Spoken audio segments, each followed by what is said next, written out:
아침에 몰두하며 서로 사귀는 일과 빵을 떼는 일과 기도에 있었다. 모든 사람에게 두려운 마음이 생겼다. 사도들을 통하여 놀라운 일과 표징이 많이 일어났던 것이다. 믿는 사람은 모두 함께 지내며 모든 것을 공동으로 소유하였다. 그들은 재산과 소유물을 팔아서 모든 사람에게 필요한 대로 나누어 주었다. 그리고 날마다 한 마음으로 성전에 열심히 모이고 집집이 돌아가며 빵을 떼며 순전한 마음으로 기쁘게 음식을 먹고 하나님을 찬양하였다. 그래서 그들은 모든 사람에게서 호감을 갖다. 주님께서는 구원받는 사람을 날마다 더하여 주셨다. 아멘.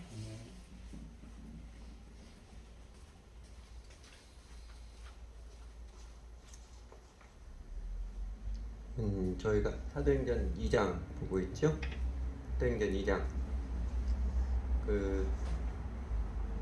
예수님 승천 이후로 예수를 주님으로 믿는 제자들에게 성령님이 강림하셔서 인류 역사에 처음으로 교회가 세워지는 모습을 증거해 주었습니다. 흔히 사람들이 초대교회라고 부르는 예루살렘 교회죠. 성령님이 강림하셔서 예루살렘에 세워진 첫 교회의 모습은요, 그 이후로 세상 모든 교회에 대한 모본이며 이제 지침입니다.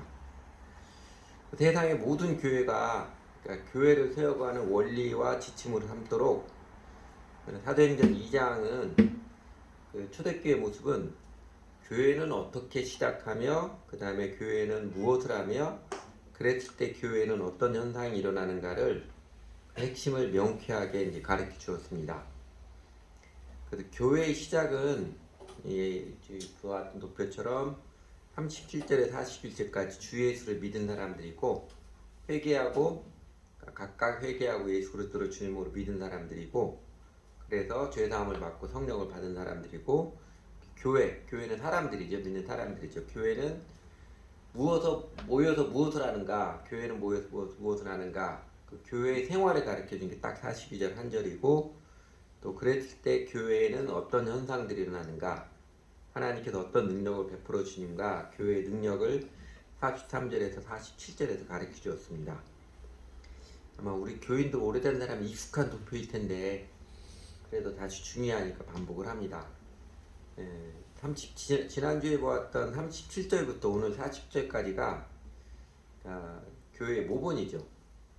첫 교회가 세워진 것 통해서 교회가 어떻게 시작이 되고 교회가 모였을 때 무엇을 하느냐, 교회 생활을 가르쳐주고 그럴 때 교회가 어떤 하나님의 능력을 경험하느냐 이걸 가르쳐줍니다. 지난주에 보았던 것처럼 제일 중요한 것은 교회의 시작입니다. 회개하고 예수를 그리스도 주님으로 관계를 맺어서 이는 예수님이 나의 주님이십니다. 신앙을 침례받음으로 고백한 사람들, 그 사람들에게 하나님께서는 죄를 다 용서해 주시고 그 다음 성령을 약속해 주셨습니다. 이 사람들이 교회예요. 교회는 건물이나 조직이 아니라 사람들이라 이렇게 구원받은 사람들, 거듭난 사람들이 교회입니다. 그렇게 해서 거듭난 사람들이 뭘 했냐면요, 저희가 개역 개정판 표현으로 저희가 사도의 가르침을 받아 서로 교제하며 떡을 떼매 기도하기를 전혀 힘쓰니라 그랬죠. 먼저 전혀 힘썼다는 것은 영어 성경에 보면 디보티드 했던 것처럼 헌신했다는 것입니다. 시간과 정성의 우선순위를 명확하게 드렸다는 것이지요. 사도의 가르침을 받았다는 것은 예수님의 제자들을 가르치고 배우는 교육과 훈련이지요. 예수님의 지상명령 내가 너에게 분부한 모든 것을 가르쳐 지키게 하라 했던 것처럼 교육과 훈련이고 그래서 교회는 인생학교입니다. 예수님의 멍에를 배우고 이제 예수님의 그 제자들을 배우고자 하는 사람들의 장이 교회지요. 서로 교제했다는 것은 살아가는 마음, 그렇게 예수님 믿고 살아가는 마음과 삶을 함께 나누고 격려하고 위로했다는 것이고 떡을 뗐다는 것은 이것은 주의 만찬에 참여했다는 것입니다. 그래서 예배의 핵심은요, 주의 만찬이에요. 저희 교회가 그 봉헌 시간에 주의 만찬 매주 하는 것도 이게 종교계 이후로 개신교회에서 주의 만찬을 점점 없앴는데 그 이전에는 사도행전에도 보면 예배의 핵심은 설교가 아니라 봉헌 시간, 그러니까 예수님의 사랑을 기리고 예수님께 사랑을 고백드리는 주의 만찬이 예배의 핵심입니다. 근데 이거를 간략화시키고 없애는 것보다는 실제로 행하는 게 훨씬 더 좋겠다 해서 저희도 매주 주의 만찬 행합니다. 그래서 사도행전을 보면 떡을 뗐다는 것은 제자들이 주의 만찬에 참여하고 하나님께 예배의 마음, 예수님의 사랑을 이루고 예수님에 대한 사랑과 충성을 고백했다는 것이고, 그 다음에 기도했다는 것, 함께 기도했다는 것이죠. 개인 기도뿐만 아니라 개인 기도 말고 교회가 모였을 때 함께 기도를 했습니다. 그랬을 때 교회의 능력이 여러 가지로 나타나지요. 여러 가지로 나타난 게 이제 설명이 되어 있는데, 이걸 아시는 것처럼 저희 교회가 이 예루살렘에 세워진 첫 교회 모본을 따라서 교회 생활의 지침을 이렇게 했지요. 처음에 이제 교회 시작, 정말로 회개하고 진심으로 예수를 주님으로 믿어서 침례를 받을 수 있도록 저희가 그 입문 과정을 했지요. 물론 성경 공부를 한다고 다 믿는 거 아니고, 성경 공부 안 한다고 예수를 안 했다고 예수를 주님으로 안 믿은 건 아닙니다. 그러나 성경 공부는 중요하게 아주 주요한 예수를 주님으로 소개하고 주님을 믿게 하는데 아주 중요한 통로입니다. 그래서 그 네 과정을, 입문 과정에서 네 과정을 만들어 가지고 저희 교회에서 시행을 하고 있고, 또 오늘날에는 그냥 전혀 예수님을 모르는 사람뿐만 아니라 다른 교회 좀 다녔던 사람들도 있잖아요. 새로 교회를 찾고자 하는 사람들에게 저희가 예수 믿는 것은 이런 것입니다. 우리는 이렇게 예수 믿습니다. 이 소개하는 과정으로 입문 과정을 진행을 하고 있습니다. 그리고 그 사람들 중에는, 다른 교회 다녔던 사람들 중에는 아직 예수를 주님으로 안 믿은 사람도 꽤 많습니다. 그런가 하면 다른 교회 다녔 모든 사람이 다 믿는 건 아니고요. 다른 교회에서 예수님 정말 주님으로 잘 믿었는데, 주님으로 명확한 관계를 맺었는데 하나님 인도하심에 따라 오는 사람도 있습니다. 그래서 예수님을 주님으로 명확히 믿지 않은 사람들에게는 저희가 복음을 정직히 전해서 예수를 주님 믿는 신앙을 고백하도록 침례를 주지요. 그러니까 이전에 침례교회에서 침례를 받았어도 그 침례 받을 때만 정직한 믿음의 고백이 아니었으면 다시 받게 합니다. 그러나 침례 아니고 다른 장로교회나 감리교 세례를 받았어도 그때 신앙이 정말 예수를 주님으로 관계를 맺는 정직한 신앙이면 굳이 침례를 다시 받게 할 필요가 없지요. 그런 사람들에게는 지난번에 우리 기쁨 자매랑 올해 이제 기환형님 했던 것처럼 교회 앞에 간증하고 서약을 하지요. 그리고 이제 교회의 생활, 그 사도행전 2장 42절을 저희 나름대로 적용을 한 게, 예배는 예배답게, 그리고 성경 공부와 배움은 배움답게, 함께 모여서 교회가 기도하는 교회의 기도는 정말 교회답게 초점을 명확히 하자.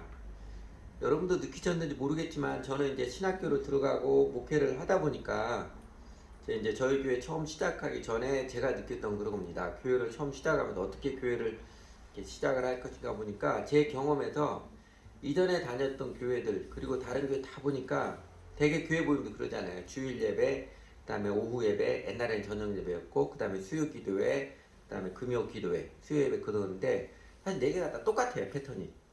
찬송하고 목사님 설교 듣고 기도했더니 기도 조금 더 하고 거의 똑같습니다. 예배가 무엇인가 이것에 대해부터 시작을 좀 해야 되는데, 대부분의 사람들은 예배가 뭐냐 그것도 잘 모르고 그냥 잘 다니면, 모임에 잘 들어가면 신앙 좋은 것처럼, 신앙이 잘 생기는 것처럼 그렇게 생각을 합니다. 근데 그것을 보면서 이 사도행전 2장 말씀 통해서 교회 모임이 그렇게 전편일적으로 똑같은 건 아니지 않느냐, 예배의 정의가 무엇인가 알고 하면서 교회 처음 시작할 때 초점을 명확히 하자.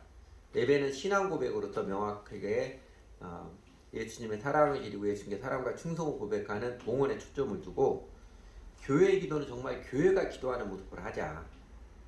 그리고 가르침, 성경 공부와 또 개인 훈련을 통해서 예수님의 제자도를 배우는 것, 제자도를 배우는 과정도 그 초점을 좀 명확히 교회 모임을 좀 구분을 했습니다. 그래서 저희가 교회가 오후 예배 하지 않고, 저녁 예배 하지 않고 오후에 성경학교 하는 것이고, 주중에 교회 기도 모임, 주일날과 좀 다르죠. 예배가 다르죠. 전적으로 교회 차원에서는 기도를 중점을 합니다. 그렇게 적용을 해서 저희들 각 사람이 세상에서 예배자와 전도자로 살아가면서 하나님께서 자연스럽게 하나님 능력을 우리 가운데 베풀어 주셔서 세상의 빛으로 소금으로 살아가게 하는 것을 기대를 하고 있습니다. 에, 중요한 거는요.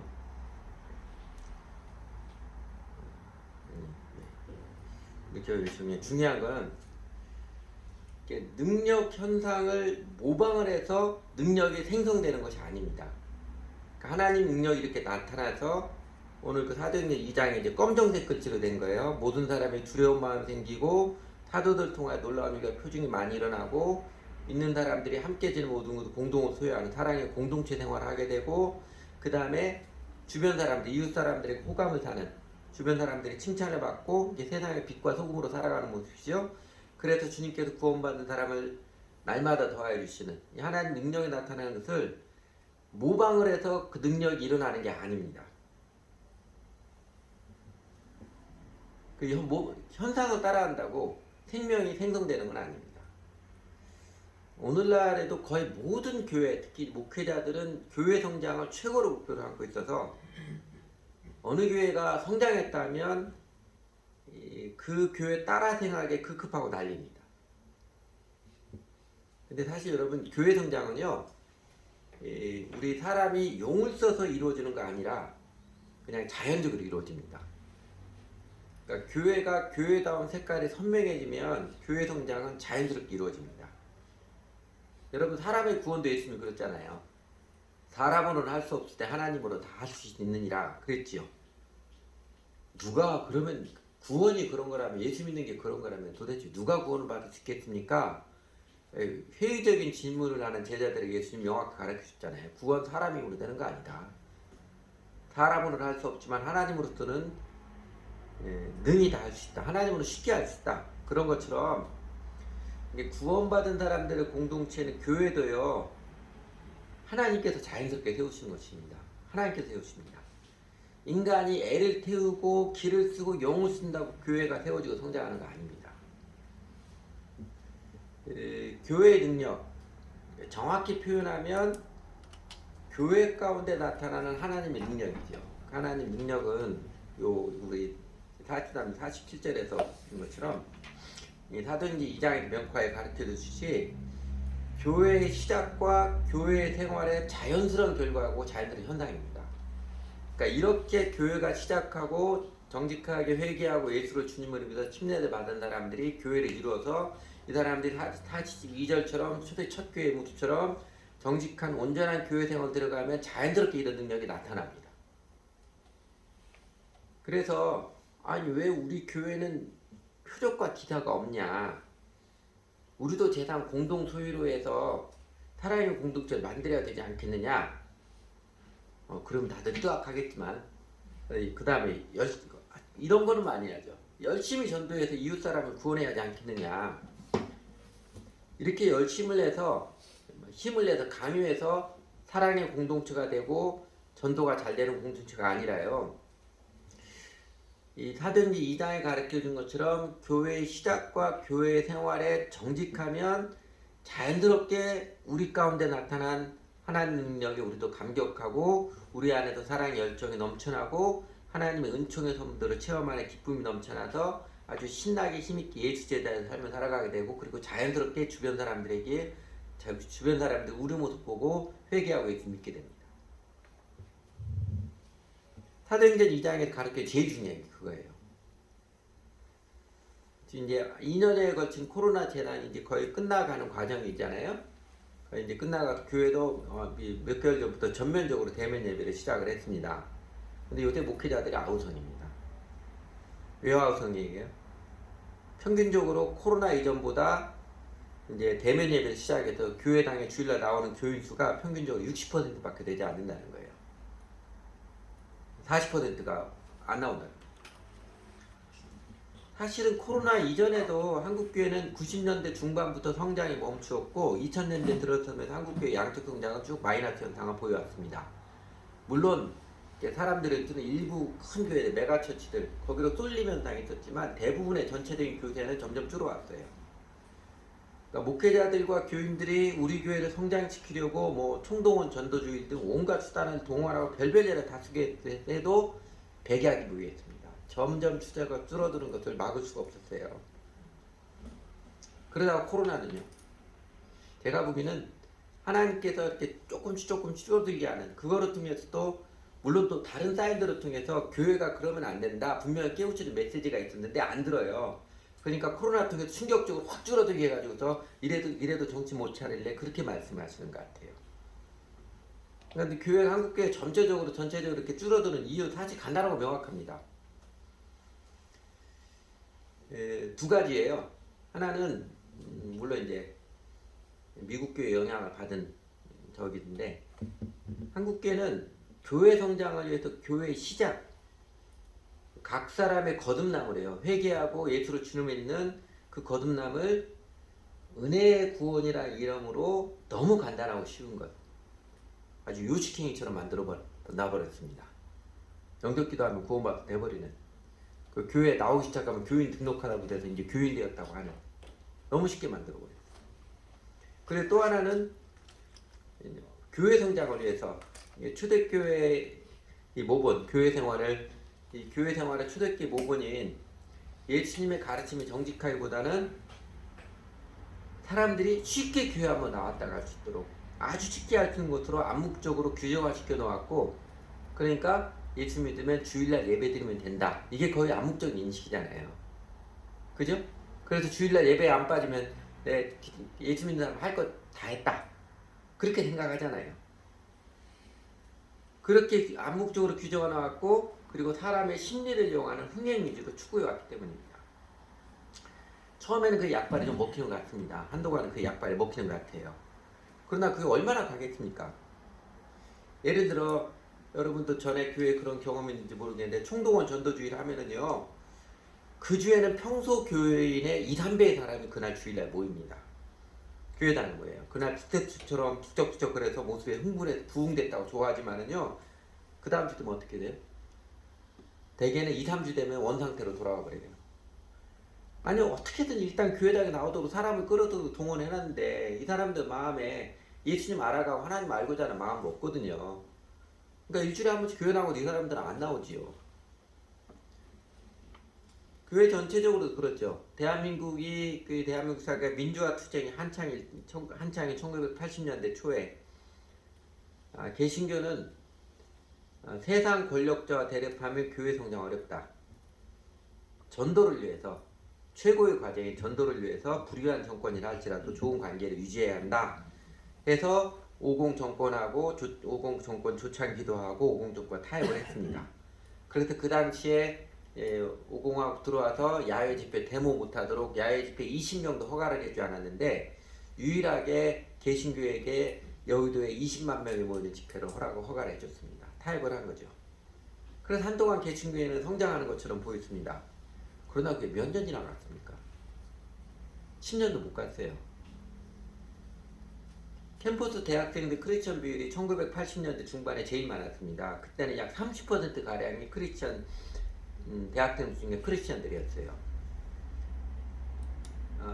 UBF라는 단체, 그 고려대학교 재학생 UBF 멤버들만 그때 당시 300명 있습니다. 남자들만요. 서울대 내비게이트 형제들만 150명 있어요. 근데 지금 제가 이번에 보니까 서울대 캠퍼스 선교단체들이 10개 있어요. 그 단체 10개 다 있습니다. 제일 많은 데가 LDR라는데 한 3, 40명 되고요. 다 합쳐야 150명도 안 돼요. 형제라면 다 합쳐 그 명도 안 돼요. 그 지금은 캠퍼스 크리스천 비율이 3%도 안 됩니다. 그러니까 80년도 초반에 교회 성장의 우선 신조를 갖고서 교회 성장 우선 이 신조를 갖고 호황을 누렸던 캠퍼스 선교단체들은 지금 명맥을 유지하기 어려운 지경이 되었습니다.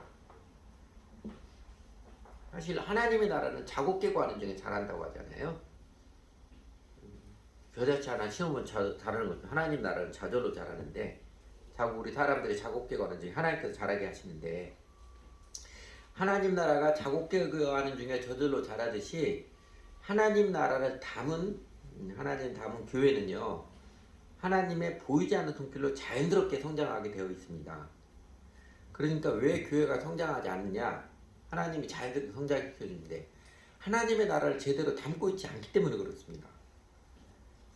그러니까 교회는 2장, 사도행전 2장 이 교회의 영원한 모변을 보여준 이 원리를 따르면 자연스럽게 하나님의 교회에 나타난 능력을 생명을 누리며 구사하게 되어 있습니다.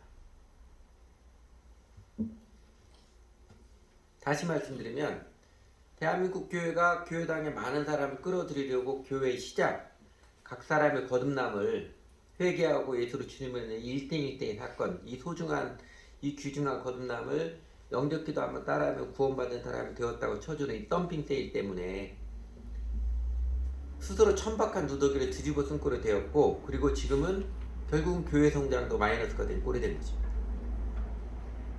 또 대한민국 교회가 교회당에 많은 사람들을 붙들어 두려고 교회 생활, 주 예수님의 제자들을 배우고 실천하는 그 교회 생활을요, 그냥 주일날 예배 한번 참석하면 기본은 되었다는 것처럼 여기는 풍토, 마치 교회를 스스로 서비스업으로 전락시켜버렸기 때문에 교회는 세상의 빛과 소금이 전혀 되지 못하였고, 지금은 교회 성장도 이제 마이너스가 되어버린 꼴이 되었습니다. 제가 극단적으로 좀 비유하면, 저만 아니라 미국에 있는 신학자도 이렇게 비유하는 단어가 있습니다. 돈 벌기 위해서 몸을 팔았는데 돈도 못 벌고 몸만 망가진 창녀꼴이 된 것 같은 느낌이라고 합니다. 사람들 비유 맞추기 위해서 급신거리는 목회자들 보면 제가 그 느낌이 떠오르곤 합니다. 그러니까 목사와 교회 일꾼들이 그렇게 애지중지 헌신적으로 교회 성장을 위해서 영혼을 팔아서까지 요새 젊은이들 영끌해가지고 별별 짓들을 다 했지만 어떻게든지 사람 붙들어 두려고 하나님께서 오히려 교회를 영적으로도 쇠락하게 하시는, 그렇게 말씀을 하나님의 뜻 메시지를 들을 줄 알아야 합니다. 여러분, 우리 개인 인생도 그 인생에서 그러잖아요.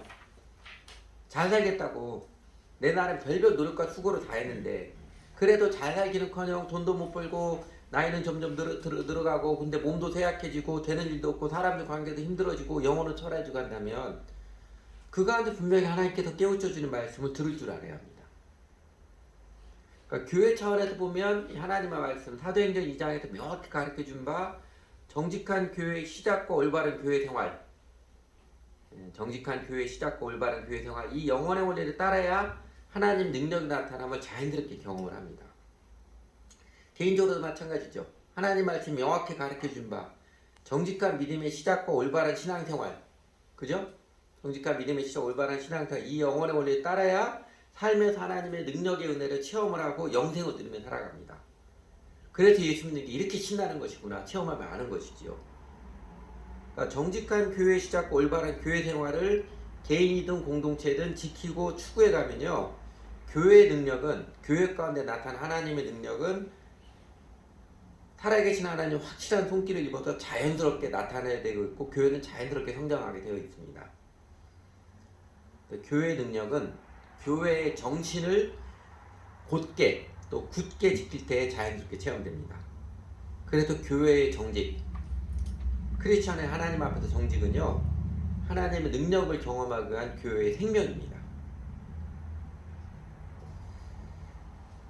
그거를 위해서 오늘 우리 두 가지에 강조하죠. 교회의 능력, 교회의 생명, 교회의 시작과 교회의 생활, 정직한 교회의 시작과 온전한 교회의 생활, 요겁니다. 교회는 회개하고 예수로 주님으로 믿은 사람들로 시작합니다. 그 사람들이 교회예요. 주보 이면에 냈던 것처럼 하나님의 집에는 매이지 않는 돌이 굴러다닐 공간이 없다. 이게 무슨 말인가 싶을 텐데 그 조세볼의 말처럼 교회는 그냥 적당히 구경하는 사람들, 적당히 묻어가는 사람들로 구성되지 않습니다. 그 사람은 교회당에 나와서 구경을 할지 모르지만 교회 멤버는 아니에요. 진정으로 회개하고 예수를 주님으로 믿은 사람, 정직한 회심의 사람들이 교인입니다. 그래서 침례를 받음으로 내 신앙을 고백한 사람들이 교회 멤버예요. 구성원들입니다.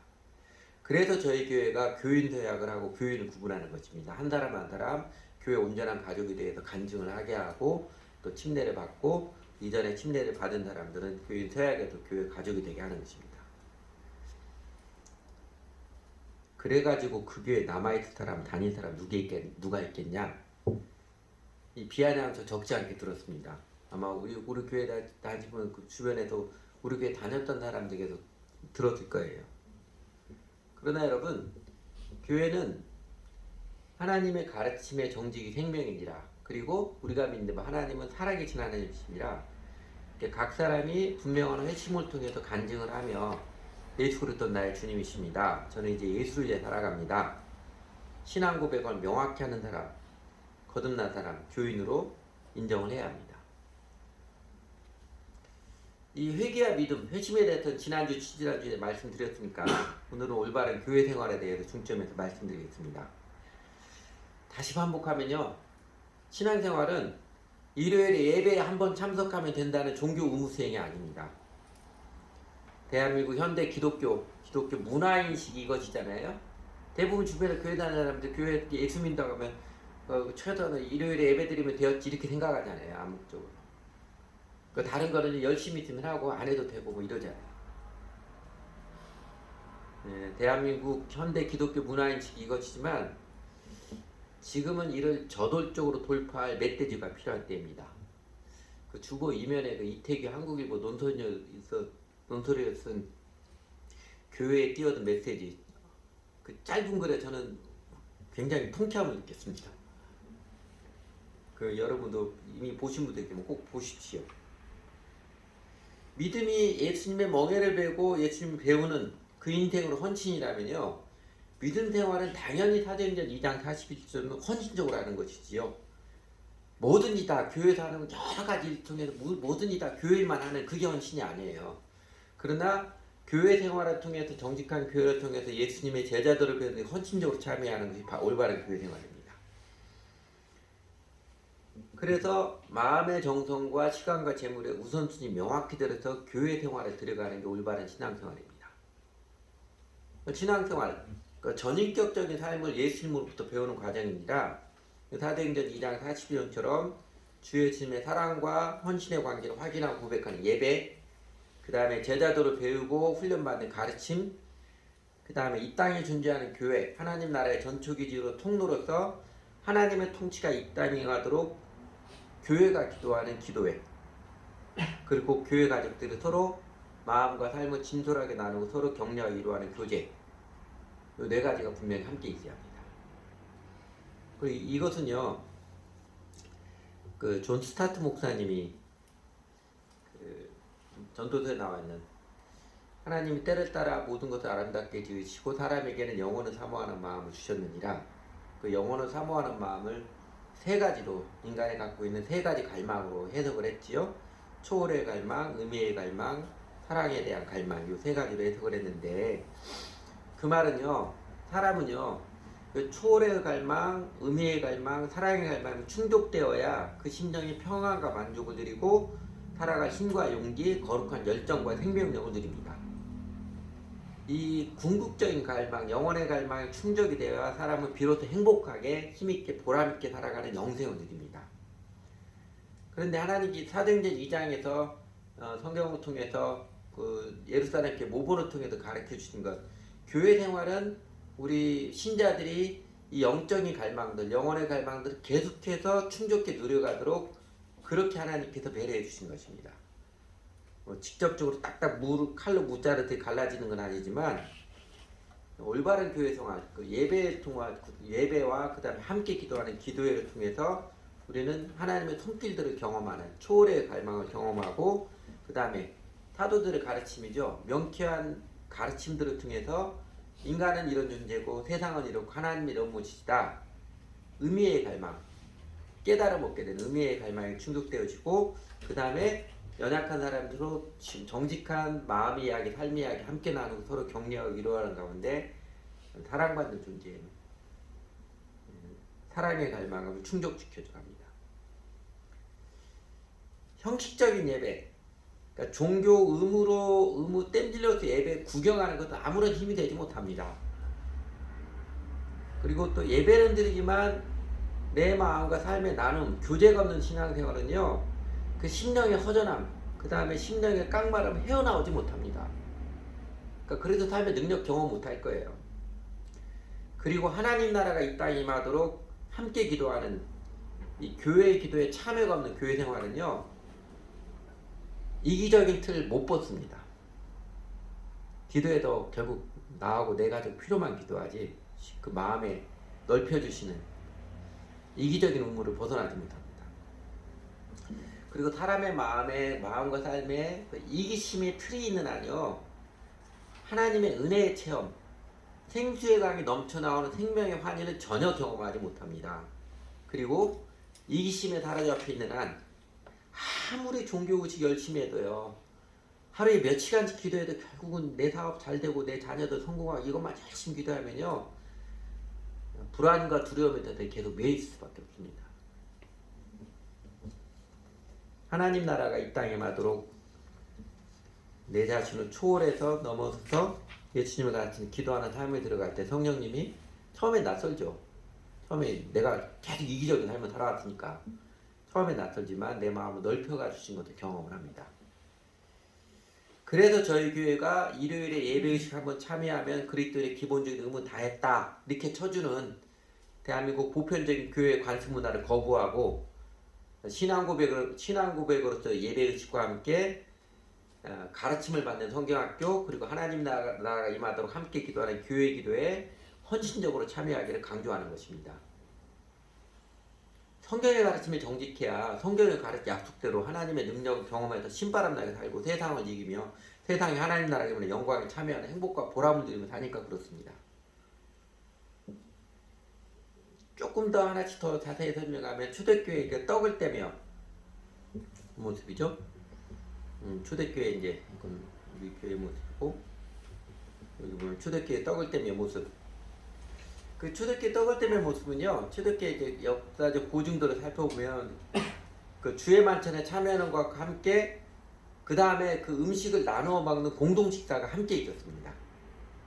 그러니까 주 예수님께서 이것을 행하여 나를 기념하라는 가르침에 따라서 그 예수님의 살과 피를 상징하는 그 주의 만찬에 참여하는, 그걸 통해서 예수님의 고귀한 희생의 사랑을 기리고 우리도 예수님의 사랑을 고백하는 예배를 드리고, 그리고 함께 식사하면서 자연스럽게 교제하는 감격과 즐거움을 누렸습니다.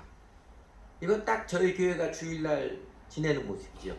예배의식 드리고 주의 만찬, 예수님의 살과 피를 상징하는 주의 만찬에 참여해서 예수님의 사랑을 기리고 우리 사랑을 고백하고, 그리고 함께 식사를 준비하고 함께 식사하고 또 설거지도 하며 자연스럽게 교제를 나누는 모습입니다.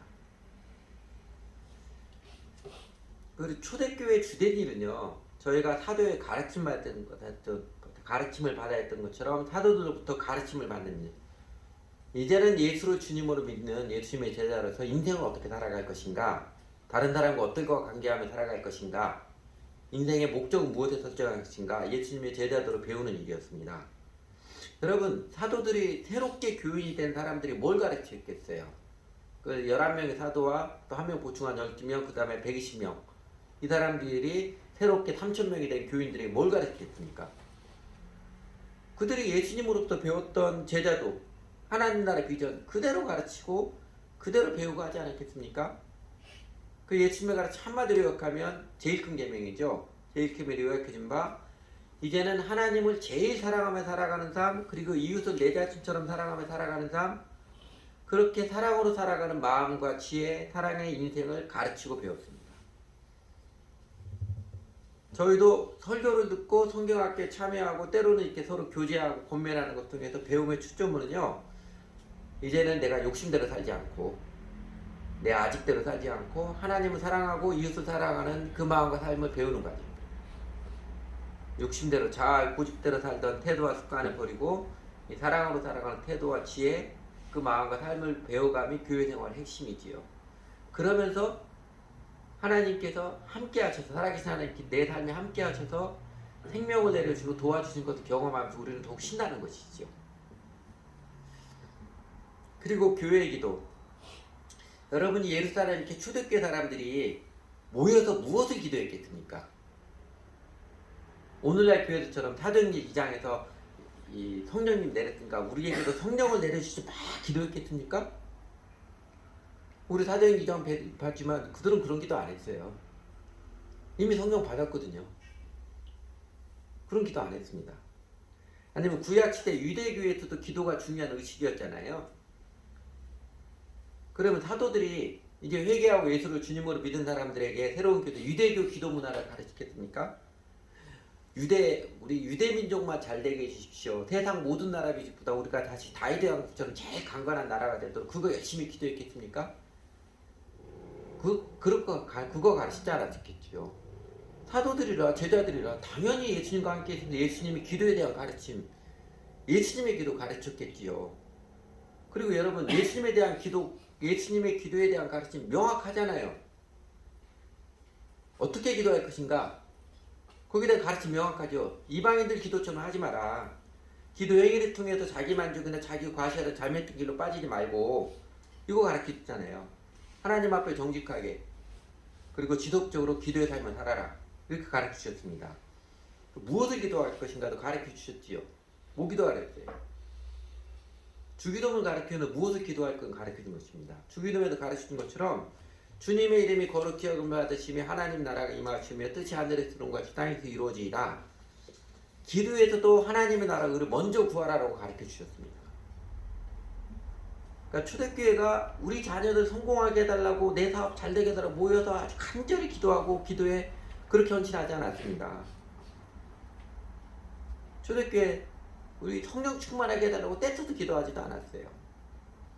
그들은 예수님의 기도의 가르침에 정직하게 순종하며 기도했습니다. 하나님 나라가 역사 가운데 임하도록 하나님 뜻이 이 땅에서도 이루어지도록 함께 모여서 우선적으로 기도했습니다. 저희가 교회 기도, 우리 개개인의 필요, 우리 교회의 필요보다도 사실 이거 거의 안 하잖아요. 나중에 짝기도 할 때만 조금 하고 좀 아쉬움이 많이 느낄 텐데 거의 똑같은 기도 같지만 세계선교와 세상, 대한민국과 민족 그리고 대한민국 교회를 우선적으로 기도하는 이유가 그것입니다. 성경을 자세히 보니까 예수님이 교회의 모본으로 갇힌 예루살렘 교회가 하나님 나라에 임하도록 예수님의 가르침에 정직한 기도를 드렸어요. 그럼 우리도 따라서 해야죠. 주변에 그렇게 하는 교회 하나도 없어서 따라서 해야죠. 사실 우리 자신에 대한 기도하지 않아도요. 우리 자신들의 필요에 대한 기도하지 않아도 기도 생활에도 하나님의 나라를 먼저 구하라는 예수님의 가르침을 따를 때 하나님께서 알아서 다 채워주십니다. 저는 이제 확신 있게 그렇게 말할 수 있어요. 물론 그전에도 성경 말씀을 통해서 확신했지만 제 삶의 경험으로도 그렇게 말할 수 있습니다. 우리 개인의 필요, 내가 나중에 나 노년에 어떻게 살아야 되는가. 저도 가끔 그런 생각, 저 국민연금 들어놓은 거 없거든요. 노후 대책 하나도 없습니다. 그런데 그뿐만 아니라 우리 청년들, 내가 결혼할 때 되는데 누구를 만나야 되는가. 그런 기도 안 해도 돼요. 하나님 알아서 찾아주십니다. 뭐 하면? 먼저 그의 나라, 그 의를 구하면. 기도에서도 먼저 그의 나라, 그를 구하고 하나님 나라 이 땅에 임하도록 그 내 비전으로 갖고 기도하게 되면요. 하나님 우리 필요는 다 알아서 채워주십니다. 지난 세월, 그리고 지금도 우리의 채무이잖아요. 우리가 그 체험하며 살아왔잖아요. 우리 교회는 그 다른 교회들처럼 지난 2년 코로나 재난 끝나고 60%로 줄어들지 않았지요. 줄어들지 않았습니다. 오히려 올해 들어서 새로운 구도자들이 6명 생겼어요. 그 중에 정교인으로 새로 이게 서약한 사람 2명일 거예요. 이전에 교인 12명에 비하면 선교사로 가 있는 그 교인까지 합쳐서 12명에 비하면 50% 증가한 것입니다. 그리고 보면 하나같이 하나님께서 우리가 전혀 생각지 못한 방법으로 이끌어 주셨어요. 근데 사실 우리 교회는 작년까지 지난 10년 동안 계속 교인 숫자가 줄어들었습니다.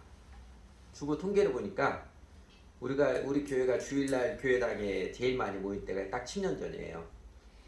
그때는 고등학생 이하 장년들만 빼고 고등학생 이하 빼고 작년들만 제일 많이 모인 게 58명이었습니다. 뭐 감사회들이나 부활절 이런 때 말고 평범한 주일에 애들이 한 10명 됐었지요. 고등학생 이하들이. 그래서 그때는 작년들만 주일하는 50여 명 모였었는데 그 이후로 10년 동안 계속 줄어들었습니다. 근데요, 10년 전에 그렇게 50명 주일날 이렇게 모일 때도 교회의 기도에 참여하는 인원 서너 명에 불과했습니다. 어떤 데는 저하고 둘이 더 기도한 적도 있어요. 지금보다 훨씬 적었습니다. 지금은 저희 교회 기도에 헌신적으로 참여하는 6명이에요. 여러분 누구누구인지 다 아실 거예요. 그리고 그렇게까지 헌신적이는 않지만 그래도 교회에 꾸준히 참여하려는 사람이 3명 있어요. 그래도 보통 많을 때 제일 많으면 9명, 아니 보통 한 7명 정도 참석을 하지요.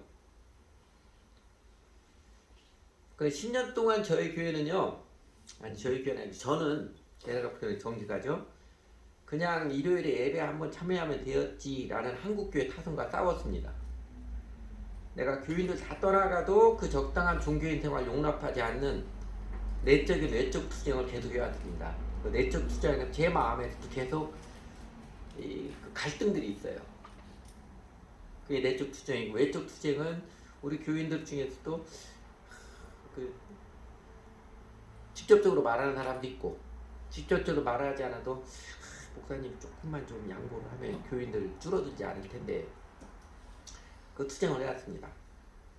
그랬더니 지난 10년 동안 교인이 20% 줄어들었지요. 20% 줄어들었습니다. 그리고 우리 교회, 여러분 아시는 우리 교회 떠난 사람들 대다수 이유가요, 제가 그냥 놔두지 않아서 그러잖아요. 그냥 놔두면 주일날 예배 계속 잘 나올 텐데 그냥 안 놔두잖아요. 정직하게 신앙생활 정직하게 한다는 잔소리, 교회 기도 참 참여하기 싫은데 주중에 몸도 피곤한데 교회 꼭 참석해야 된다. 정말 믿는 사람이면 11조 기쁘게 하는 것이다. 이런 것 때문이잖아요. 그래서 교인들이 대폭 줄어들었잖아요. 그러나 지난 10년 동안에 하나님께서는 이스라엘 백성들 광야 생애에서 만나와 메추라기로 먹여주시듯이 저희 교회에 필요한 것은 적절하게 채워주셨습니다. 선교헌금 중단한 적 없었고요. 헌금으로 먹고 사는 저희 가족, 어려운 때도 있었지만 지나고 보니 어느 날 보니까 하나님이 대박 은혜라고 할 만큼 정말 넉넉하게 채워주셨습니다. 제가 지난달 9월달에 재산세를 280만 원 냈습니다. 근데 지난달 9월달에 여러분들도 이렇게 헌금 통계 봤지만 헌금 많아졌잖아요. 갑자기 500만 원 넘어갔잖아요. 저 같이 운동하는 선생님이 어느 날 문자 왔어요. 좋은 일이 있어서 목사님 교회 헌금을 했어 하면서 100만 원 이렇게 헌금을 하고, 또 어느 분이 50만 원 헌금하고, 그래서 세금 다 냈어요. 그렇게 살아왔어요. 어느 날 보니까, 내가 이거 어디 가서 밝히기도 좀 미안한데 재산세 280만 원 되는 대박 부자가 돼버렸어요. 걱정이 되기도 하지만 앞으로도 그 재산에 대해 걱정이 되기도 하지만, 돈 벌 생각 한 번도 하지 않았던 건 여러분도 아시잖아요. 그러나 교인이 그렇게 대폭 줄어들었어도 오히려 하나님은 필요를 적절하게 넉넉하게 채워주셨습니다. 그리고 올해 코로나 끝나고 지금 목회자들 다들 목회 못하겠다 아우성인데, 저는 어느 때보다도 목회 의욕이 넘칩니다. 그리고 목회하는 생활이 너무너무 즐거워요. 그리고 또 하나님께서 올해 들어서 정말 예상치 못하게 새로운 구도자들 한 사람들 보내주시는 분명히 하나님의 메시지가 있을 것입니다. 이런 메시지 아닐까요?